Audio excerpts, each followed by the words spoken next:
Fala pessoal, tudo bem? Voltamos aqui no nosso mini podcast, para poder tratar sempre de algumas questões interessantes que podem nos fazer refletir sobre a sociedade que vivemos, quais são as nossas raízes, de tudo que está à nossa volta e como a nossa construção histórica nos levou a nos entender como indivíduos, As diversas sociedades em todo o planeta têm visões completamente distintas do que é o ser humano, do que é se enxergar como ser e como enxergar o outro como alguém diferente ou igual a mim. Nós, brasileiros, passamos por um processo de colonização que durou centenas de anos. Colonização essa que até hoje paira na nossa sociedade. Não exatamente como era feita 400 anos atrás, onde caravelas lotadas de europeus embarcaram no Brasil, roubando, saqueando e matando populações inteiras.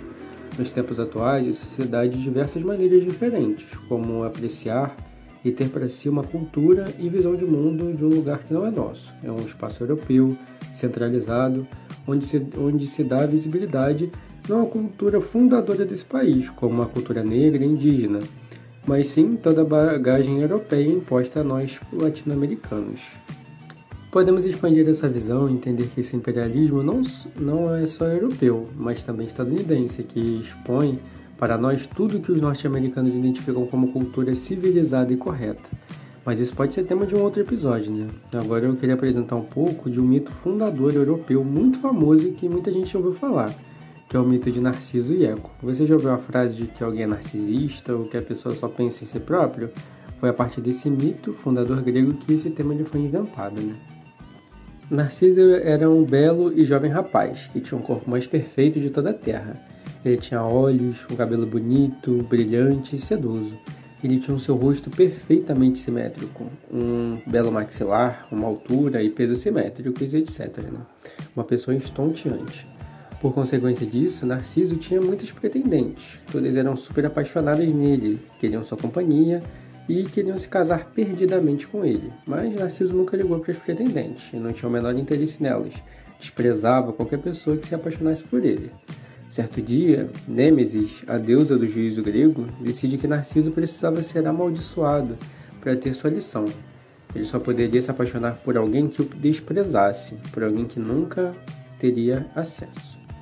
Outra personagem do nosso mito é Eco, uma ninfa que sempre tinha muito contato com aquele famoso deus grego Zeus. Zeus sempre visitava um espaço onde as ninfas ficavam, se banhando, e ele ficava lá junto delas. Hera, que é a esposa de Zeus, quando suspeita disso, desce na terra para procurar o marido. Eco, que sempre falava muito, tentou impedir a entrada de Hera, conversando com ela sem parar lá na frente da caverna. Hera percebe que estava acontecendo o que estava acontecendo e lança uma maldição, onde Eco não podia mais falar, e ela só podia repetir a última coisa que alguém falou para ela.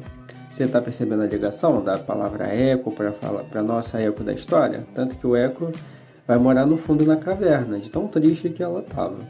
E por isso, quando a gente entra numa caverna e falamos alto, sempre ouvimos o que a gente falou por último, num tom de eco, Tipo, oi, oi, oi. Que nem um eco mesmo de uma caverna, ou de um lugar fechado. Eco estava um dia andando na floresta quando de longe vai avistar o Narciso, onde naturalmente ela acha ele muito lindo, extremamente lindo, e quer a atenção dele.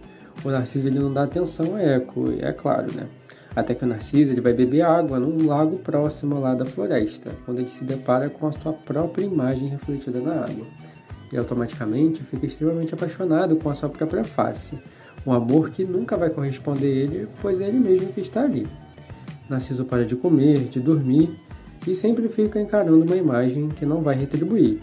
Mas, quando ele sorri, a imagem sorri de volta. Quando ele acena, a imagem acena de volta nesse looping eterno, Eco sempre tenta alertá-lo, mas ele não ouvia porque ele estava sempre escutando a voz de si mesmo refletida. Narciso falava que lindo, e Eco repetia que lindo. Narciso achava que o rio estava falando com ele, Até que o Narciso ele tenta pegar a imagem e acaba se afogando dentro do rio.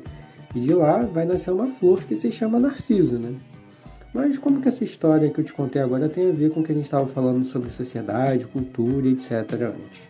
A nossa sociedade é uma sociedade extremamente narcisista.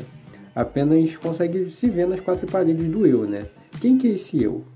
A Grada Quilombola, que é uma famosa escritora, comenta que a nossa sociedade é um cubo que reflete a brancura em todas as suas quatro faces. O que ela está querendo dizer com isso? Tudo que não é branco não aparece, não se reflete.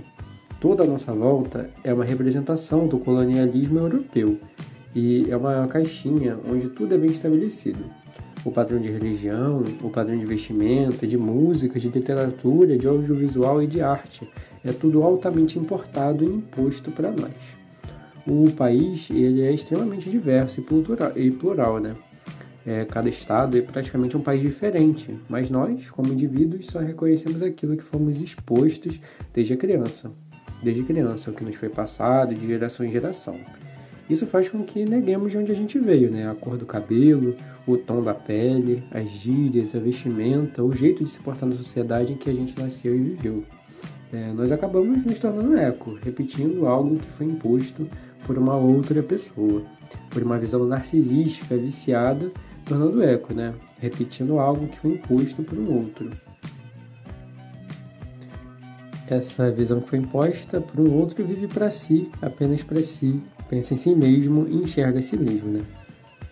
Mas e você? Quais outras lições que você acha que é legal para poder pensar, para essa discussão ficar ainda mais frutífera? Como é que você vê essa relação do outro e si mesmo na nossa sociedade atual?